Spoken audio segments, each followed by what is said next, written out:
Nous allons maintenant souhaiter la bienvenue à Claudia Rossler de Microsoft. Bonjour Claudia, merci d'être venue. Alors, vous êtes de Microsoft. Vous allez nous parler des défis posés par l'intelligence artificielle, et les données en robotique agricole. Vous allez nous parler des hectares main libre après votre intervention. Donc,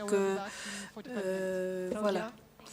Claudia, vous avez la parole. Merci. Je vous remercie pour cette aimable présentation. En fait, l'agriculture est très importante pour nous. Donc, merci à tous d'être restés dans la salle et merci de me donner l'occasion de vous parler des nouvelles technologies telles que l'intelligence artificielle dans l'agriculture. J'aimerais vous montrer tout d'abord une étude que nous avons réalisée il y a 2 ans. Nous avons rassemblé des personnes de Microsoft Recherche, des sciences environnementales, de l'équipe d'ingénieurs, de l'équipe de production et nous avons décidé d'étudier le secteur agricole et voir quels étaient les défis.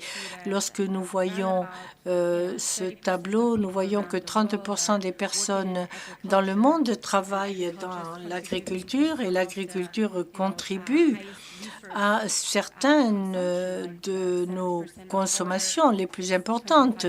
L'eau, ça représente 25% des émissions globales. Et en même temps, il y a des personnes qui n'ont pas suffisamment de récoltes pour alimenter leur propre famille. Et donc, en général, il n'y a pas d'équilibre. Et nous nous sommes dit, si nous voulons alimenter 50% des personnes dans le monde d'ici 2050, au vu de ce qui se passe dans le monde en termes de changement climatique, il va y avoir 30% moins de récoltes en Europe, il y a des incendies en Californie. Tout ce qui se passe en ce moment, eh bien, je pense que nous n'avons pas jusqu'à 2050 pour résoudre ces problèmes-là. Et donc, nous sommes fermement convaincus que nous avons besoin d'aide avec les sociétés qui font la technologie. Comment pouvons-nous utiliser la technologie pour aller partout dans le monde où il y a des agriculteurs, où il y a des gens qui n'ont pas accès à la technologie, comment résoudre les questions de durabilité, comment peut-on améliorer la productivité. Et donc, c'est un agenda que nous avons mis en place dans notre équipe. Nous sommes convaincus que l'intelligence artificielle va jouer un rôle extrêmement important. Pensez à comment nous avons fait l'agriculture ces 10 dernières années, comment nous avons réagi aux événements qui se passent. Il nous faut pouvoir prévoir certains de ces événements. Lorsque je regarde les gros défis qui se posent à nous, comment peut-on avoir une action prédictive et préventive dans l'agriculture? Je vais vous montrer plusieurs exemples, mais très rapidement, d'abord, lorsqu'il faut amener la technologie aux personnes qui n'y ont pas accès. En 2016, en Inde, nous avons eu un projet avec 215 agriculteurs. Nous leur avons fourni des images par satellite et nous avons donné 10 recommandations. En leur disant, par exemple, aujourd'hui est une bonne journée pour planter ou pour semer ou pour arroser. Et ils recevaient des textos tous les jours, des appels téléphoniques dans leur langue. Et donc, on a pu ainsi ils ont pu ainsi améliorer leur rendement de 30%. Ce n'est qu'un exemple. pour les marchés émergents. Si on va en Nouvelle-Zélande, par exemple, là, ils ont des difficultés. Ils n'ont pas suffisamment de main-d'œuvre pour les aider à faire leur récolte. Et cela affecte leur rendement. Et donc, ils examinent la possibilité de rentrer dans ce monde de la robotique. Je vais vous montrer plusieurs exemples qui sont pertinents. J'aimerais commencer, enfin, on parle de robotique, d'équipement. Et ensuite, je vous montrerai des exemples de ce qui se fait dans certaines régions. Les exemples, eh bien, je passerai rapidement dessus, mais ils sont tous importants. Alors, premier exemple, comment peut-on faire une surveillance à distance d'un équipement, d'un robot, d'un tracteur qui se trouve dans les champs? Et comment peut-on aider à améliorer les intrants? Comment peut-on surveiller, contrôler le fonctionnement des équipements et comment peut-on en faire l'entretien? Ce qui est intéressant dans le cas que je vais vous montrer, c'est de voir comment on peut utiliser les données publiques qui sont disponibles pour améliorer nos résultats globaux. Nous avons un exemple ici d'une ferme en Nouvelle-Zélande qui utilise un système d'irrigation circulaire. Je vais vous montrer l'application, ce qu'elle fait et souligner certaines des choses qui ont été réalisées. Nous voyons ici les résultats.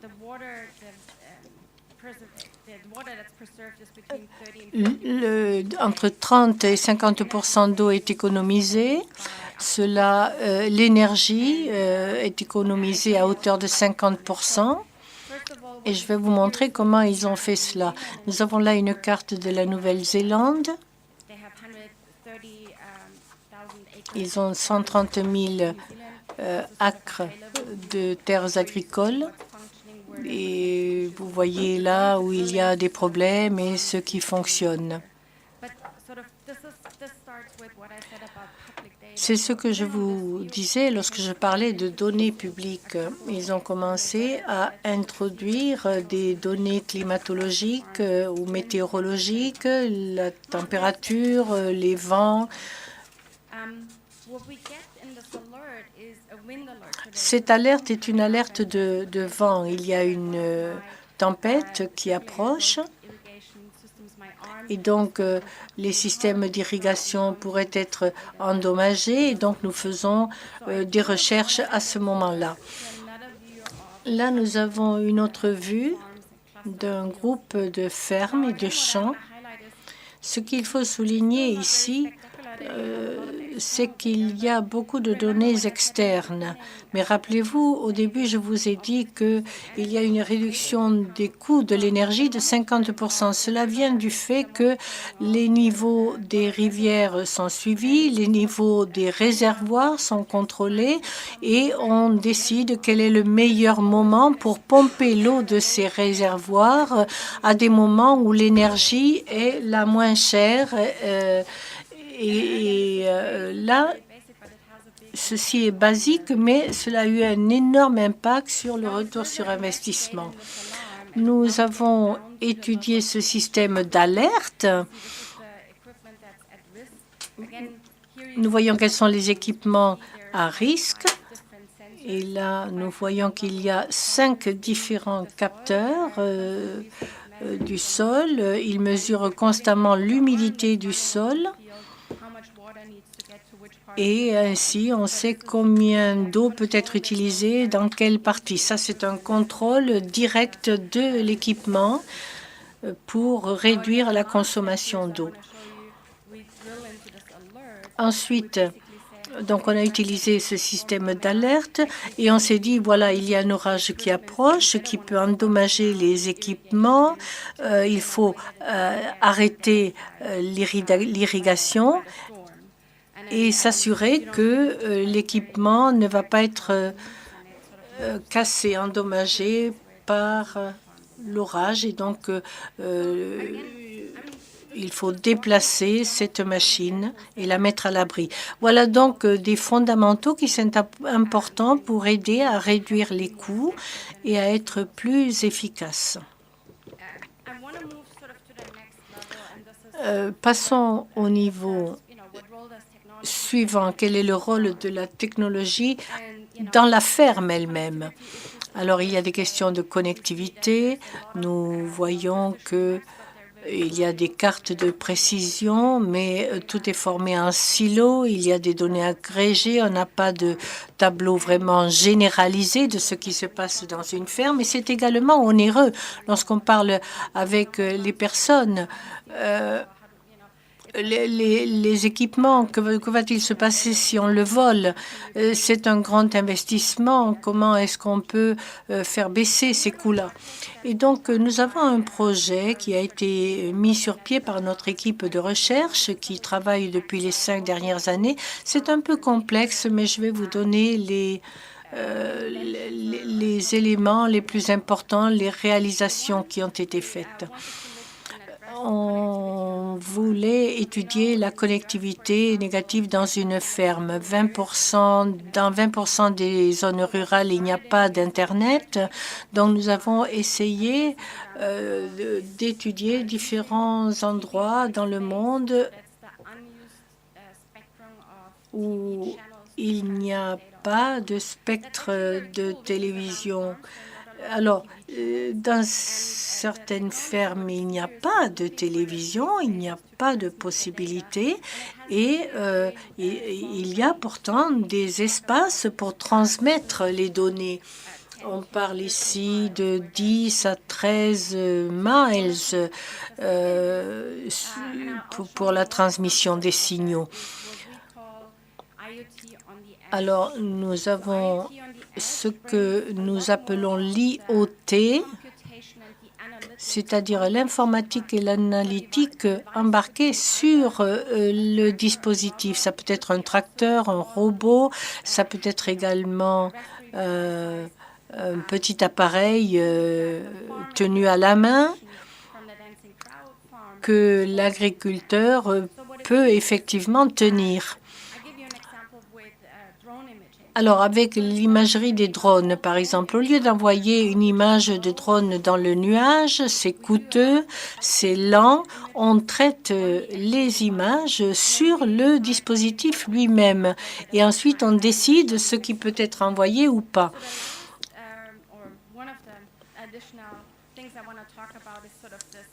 Et j'aimerais vous parler de cette question des prédictions. Là, dans ce domaine, on accumule les données qui proviennent des capteurs et on utilise les données d'imagerie pour prédire là où on a besoin de capteurs dans la ferme. C'est-à-dire, on peut utiliser les données agrégées des images des capteurs pour prédire les conditions ou les situations que va expérimenter une ferme, même s'il n'y a pas de capteurs. Et donc, c'est cela qu'on peut faire en réduisant les coûts des capteurs.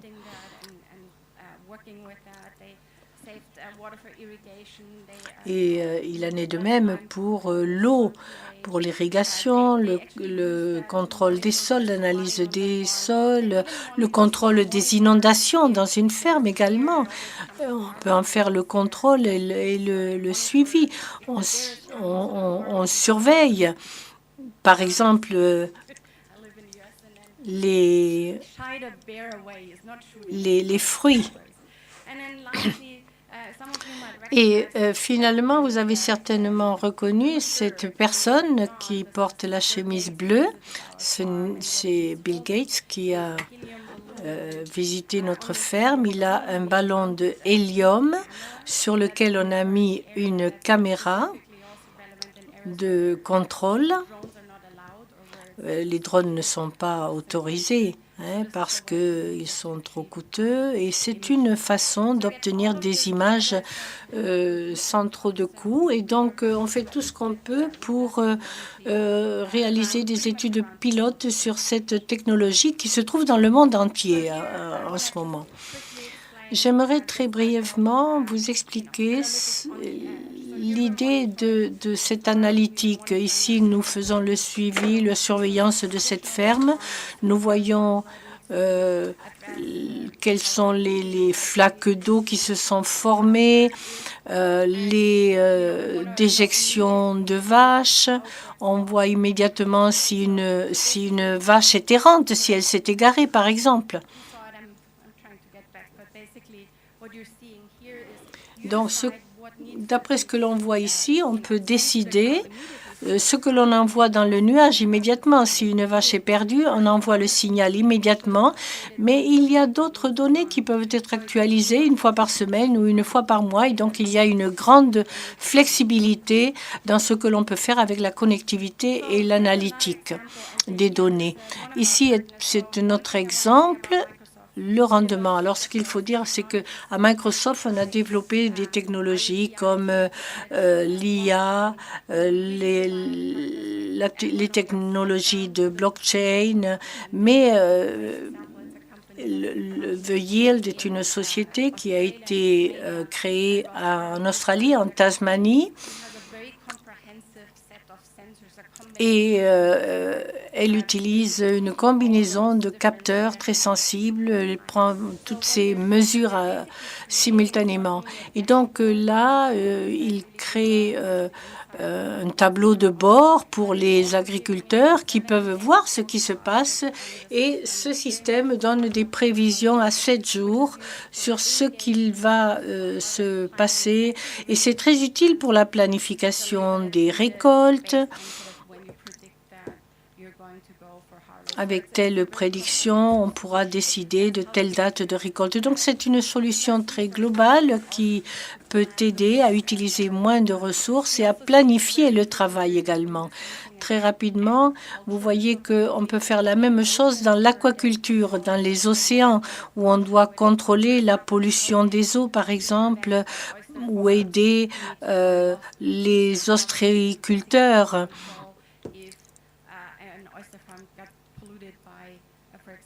Si, par exemple, il y a une pollution qui a été créée par une tempête. Et donc, c'est un ensemble de mesures très complet.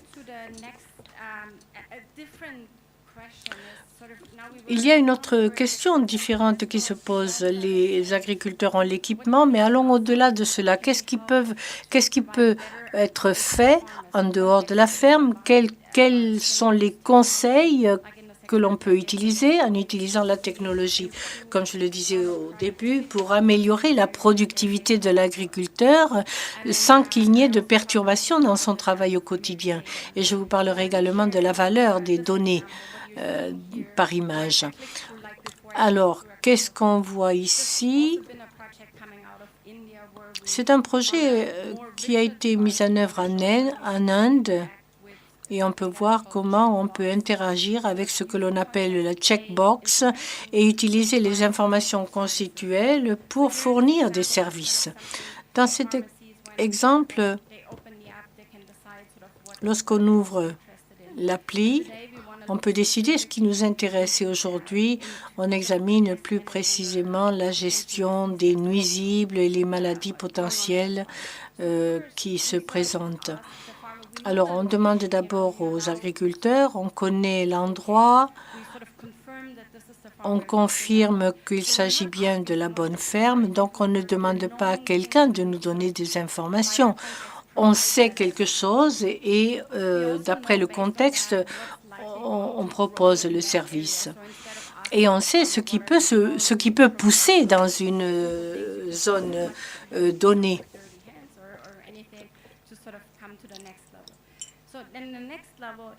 Ensuite, au niveau suivant, parce qu'on sait ce qu'ils cultivent, on a une idée du moment de l'année, des maladies potentielles, à quel moment.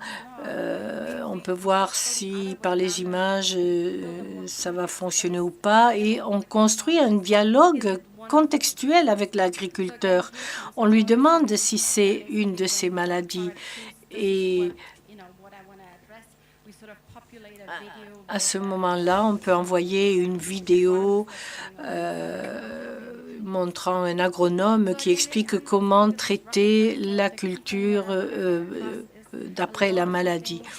Et donc, nous faisons énormément de choses aujourd'hui qui sont basées sur des questions. Il y a beaucoup de questions.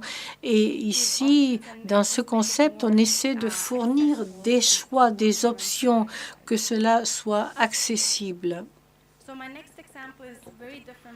Voici un autre exemple tout à fait différent de ce dont j'ai parlé jusqu'à maintenant. Il s'agit ici de la valeur des données imagées.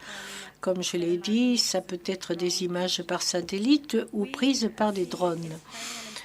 Et c'est un rôle important dans la question de la durabilité et de la conservation. Vous voyez ici à droite des images. Nous avons pris 65 000 miles carrés en photo et on a analysé les images au niveau d'1 mètre, à l'échelle d'1 mètre. Nous avons analysé les besoins, comment résoudre les risques, s'il y a du ruissellement, s'il y a des tempêtes. C'est très granulaire. Il y a une granularité importante. Et on peut analyser les images à une échelle d'1 mètre. On fait la cartographie des États-Unis en 10 minutes. On peut avoir les images de tous les États-Unis, les analyser en l'espace de 10 minutes, ce qui, par le passé, aurait pris des semaines. Voilà donc ce que l'on peut faire aujourd'hui. On peut formuler des recommandations, conseiller à un agriculteur ou mettre davantage de ressources. Et donc, c'est fantastique. Ça ne va rien remplacer. C'est simplement une valeur ajoutée, c'est une ressource supplémentaire. Alors, je vous ai montré 2 exemples supplémentaires ici qui sont différents. Ici, nous parlons de ce voyage de la ferme à la table, de la fourche à la fourchette. D'où est-ce que tout cela vient? Y a-t-il un potentiel de risque pour la qualité des aliments dans cet itinéraire de la fourche à la fourchette? Quelles sont les mesures de durabilité que l'on peut réaliser avec ces produits? On a parlé aux gens de l'industrie et aux producteurs et on veut pouvoir être prêt à avoir ces données, à analyser ces données. Quand on parle de technologie de blockchain, eh bien, on ne veut pas en parler. Les blockchains, c'est simplement une des technologies existantes. On travaille avec une société qui s'appelle Buller. Vous la connaissez certainement. Elle est en Europe. Et Buller réfléchit beaucoup à comment la technologie peut les aider à améliorer leurs produits. Par exemple, ils ont une machine de traitement des grains qui détecte les moisissures sur les grains et ces grains-là qui sont moisis sont enlevés automatiquement. Et donc, cela est important de pouvoir faire ce tri des produits avec une machine. Comment peut-on garantir que l'on maintient la qualité tout au long de l'itinéraire du parcours suivi par le produit?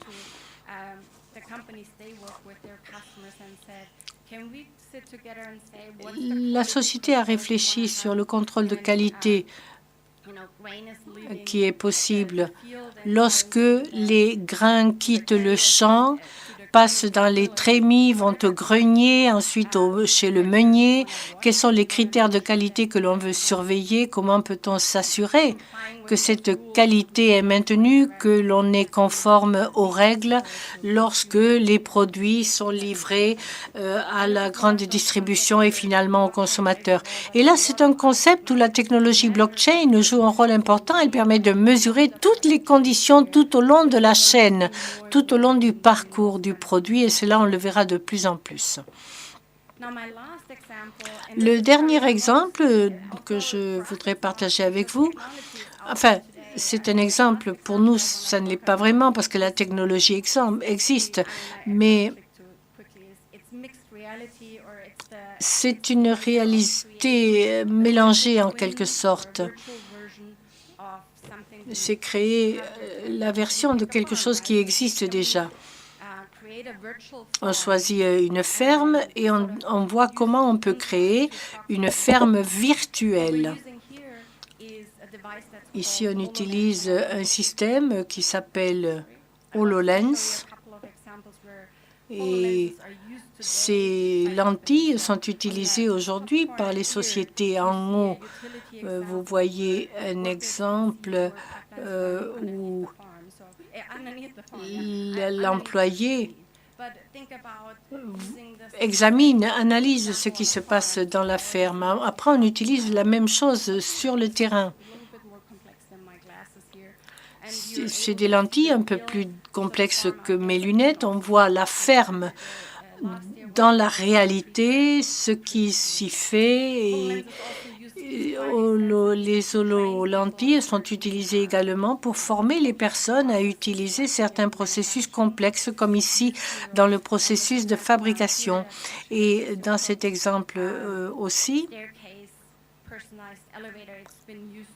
c'est dans la fabrication d'un ascenseur. Donc, cette technologie est utilisée pour prendre des mesures très précises. Tetra Pak également utilise cela lorsqu'il y a un problème avec leur moteur, plutôt que d'envoyer un technicien, d'attendre que le technicien arrive, que la production soit arrêtée dans l'attente de ce technicien. Eh bien, grâce à ces lunettes expertes, la personne peut voir exactement ce qui se passe et là, le problème peut être résolu à distance. Dans ces lentilles, ces HoloLens, on l'appelle réalité mixte ou mélangée parce que on voit toujours le monde réel, mais en plus, on voit des informations qui sont pertinentes pour trouver une solution. Comment cela va-t-il jouer un rôle dans le monde agricole, à notre avis? Comment un fermier pourra être en contact avec un agronome tout au long des saisons? Là, nous sommes au stade de la planification. Nous voulons examiner différents scénarios pour voir ce qui se passerait si on voulait optimiser, par exemple, les semis ou les plantation de cette année, comment avoir un meilleur retour sur investissement? Ou pourquoi est-ce qu'on aurait un rendement potentiellement plus bas d'ici la fin de l'année? Et on peut voir tous les détails. Combien de retours sur investissement on va avoir, combien on a besoin d'investir, toutes ces choses-là, toutes ces informations-là nous permettent de prendre des décisions de façon plus pertinente. Ce système peut être utilisé tout au long de l'année pour des questions aussi de météorologie. On peut faire des simulations de météorologie. Par exemple, une voiture autonome, on ne l'utilise pas dès le début dans la rue. Non, parce que sinon on écraserait des personnes et on causerait des accidents. Non, non, les véhicules autonomes sont utilisés d'abord dans des simulations. On fait beaucoup de formation avant de l'utiliser dans le monde réel. Et donc cela va jouer un rôle important dans l'agriculture également. Et certains des exemples que je vous ai montrés aujourd'hui sont déjà sur le marché. Alors, je vous ai donné beaucoup d'informations, un peu de temps, mais je voulais vous montrer différents exemples concernant le rôle de la technologie sur les marchés d'aujourd'hui et comment la technologie peut nous aider à nous améliorer et peut être pertinente non pas seulement pour les agriculteurs, mais également pour l'industrie et pour la société tout entière. Je vous remercie.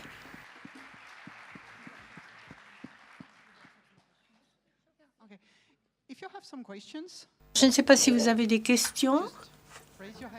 Levez la main si c'est le cas. Nobody? Ah, that's the question.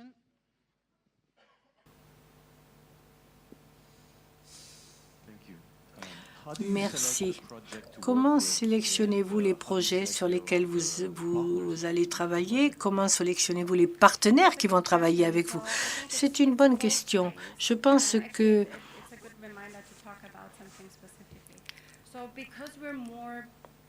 précisément parce que nous informons sur ce que nous planifions.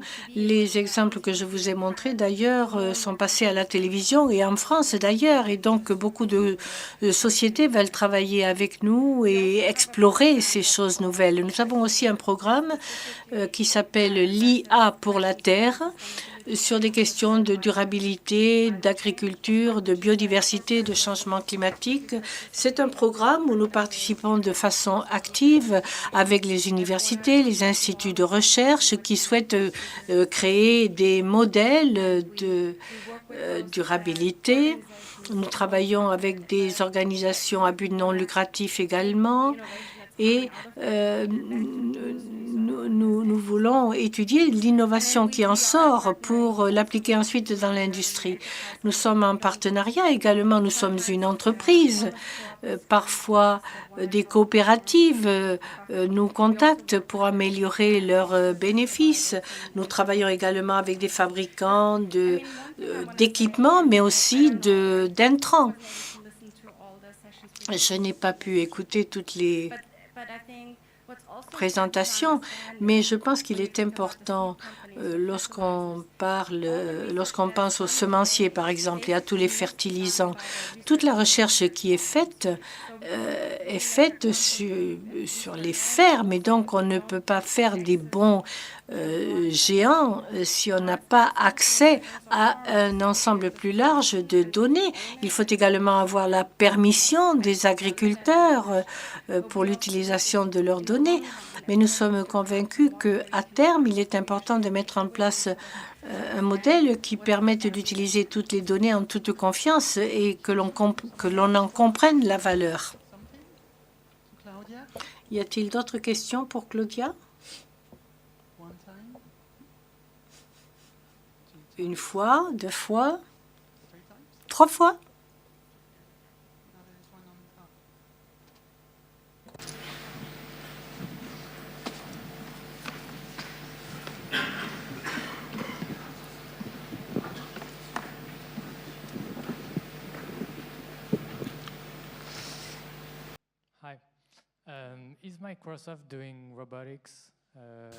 Est-ce que Microsoft fait de la robotique Vous pouvez répéter la question, s'il vous plaît? Est-ce que Microsoft fait de la robotique en soi, des systèmes de robotique? Non, non, nous avons des chercheurs. Enfin, nous avons des chercheurs qui s'amusent un petit peu à connaître la robotique, mais nous sommes en partenariat avec des experts, avec des ingénieurs spécialisés. Et là, je parle de l'agriculture, parce que, bien entendu, et il y a bien d'autres secteurs. Nous sommes convaincus que notre expertise, c'est dans les données, l'analytique, une plateforme, construction de plateformes pour protéger les droits et les données de ceux qui veulent les partager sur le nuage. Merci. Une autre question, peut-être? Non? Non? Bien. Eh bien, dans ce cas, merci beaucoup, Claudia.